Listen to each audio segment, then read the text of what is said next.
तो क्योंकि ये भी 1 जनवरी या 31 से भी आज के युवा बहुत ज़्यादा उससे इन्वॉल्व होते हैं, तो इसमें धार्मिक कार्यक्रम को भी सम्मिलित किया है। चैन बिहारी जो आश्रय फाउंडेशन शाखा हमारी कार्य करती है दौशा में, तो ये सभी शाखा मिल करके यहाँ पर सुंदर धार्मिक आयोजन कर रही है। और इसका है कि अधिक से अधिक सनातन धर्म की ओर हम अग्रसर हों, हमारी युवा पीढ़ी अग्रसर हो और भागवत कथा जन जन तक पहुँचे, भक्ति का प्रचार प्रसार हो। इसी उद्देश्य को लेकर के ये कथा की जा रही है। दौशा में ये मेरा प्रथम, वैसे तो कई बार मैं आ चुकी हूँ, देवनगरी भी कही जाती है दौशा, किंतु ये थोड़ा सा बड़ा आयोजन है। तो मेरा सभी यहाँ दौशा वासियों से भी और जो ग्रामीण क्षेत्र है उनसे भी ये निवेदन है कि वह कथा में अत्यधिक संख्या में आकर सम्मिलित हों और कथा का लाभ ले सकें। देश ही नहीं अपितु विदेश भर तक दी जाती थी, तो इस बात को ना भूलें। मुझे लगता है कि हिंदू राष्ट्र के लिए अगर बोला जाता है संतों के माध्यम से, तो अवश्य इस पर विचार करना चाहिए और होना चाहिए। भगवत गीता का सबसे महत्वपूर्ण उपदेश क्या है? भगवत गीता का वैसे तो पूरे 700 श्लोक ही महत्वपूर्ण है, भगवान श्री कृष्ण का एक एक शब्द, किंतु कई बार युवाओं को लगता है पूरी भगवत गीता पढ़ ली जाए तब अपने जीवन में हम अप्लाई करेंगे, आचरण करेंगे, पर ऐसा नहीं है। आप यदि एक श्लोक भी सुनते हैं या पढ़ते हैं और उसी को चिंतन करके अपने जीवन पर उतारते हैं, तो वो एक श्लोक ही आपके जीवन को परिवर्तन करने की सामर्थ्य रखता है। तो सबसे अंत में जब भगवान श्री कृष्ण पूरी अर्जुन को गीता सुना देते हैं और उसके अंत में जो कहते हैं वो बड़ा महत्वपूर्ण है। वो कहते हैं, सर्वधर्मान परित्यज्य मामेकम शरणं व्रज अहम त्वाम सर्व पापेभ्यो मोक्षयिष्यामि मा शुचः। हे अर्जुन, जो मैंने अभी तक तुम्हें सुनाया है, अगर तुम चाहते हो तो एक दूसरा रास्ता है, सर्व धर्मों का त्याग करके, यानी जो भी हमारे लिए कर्तव्य परायण विचार नियम बनाए गए उनका परित्याग करके एकमात्र मेरी शरण में आ जाओ, तो तुम्हें सर्व पापों से जो भी तुम पर लगेंगे उनसे तुम्हें मुक्त कर दूंगा।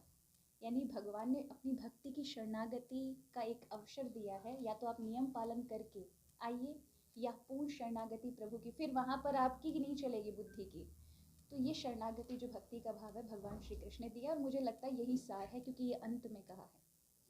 बस्तों की लड़ाई के बाद में ये बहुत अच्छी बात है, और हमें सब, क्योंकि भगवान श्री राम की जन्मभूमि रही है, तो मैं ये कहूँगी हम सबके लिए विजय का दिवस है एक तरह से, कि भगवान श्री राम ने अपने पूरे जीवन काल में कष्ट ही देखा केवल अपनी प्रजा को सुखी रखने के लिए।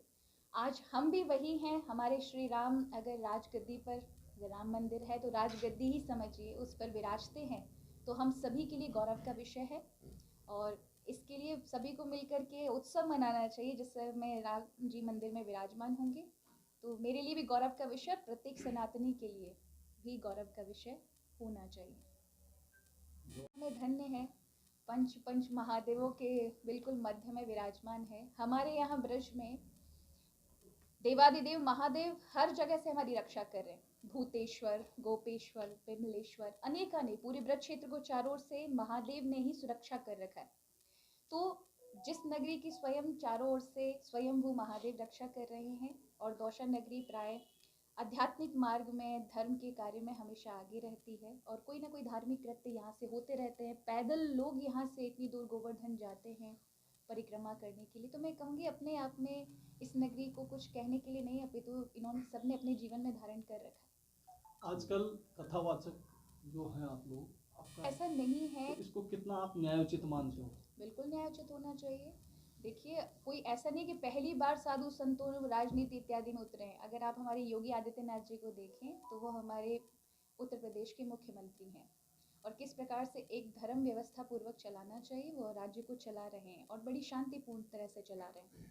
तो ये कोई पहली बार नहीं हुआ है। शास्त्रों में ऐसे कई अवसर हैं जहाँ पर राजा लोग जब कार्य नहीं करते तब धर्म व्यवस्थाओं ने अपने अधिकार में लिया है। वो कुछ क्षणों के लिए ही लिया हो, कुछ समय के लिए लिया हो, लेकिन ऐसा नहीं है कि उन्होंने हस्तक्षेप ना किया हो।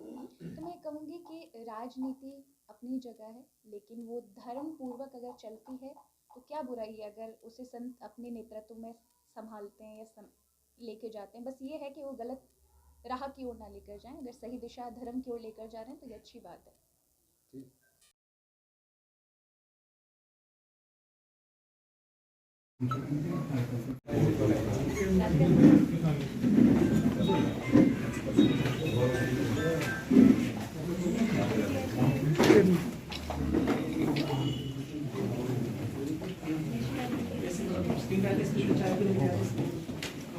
No.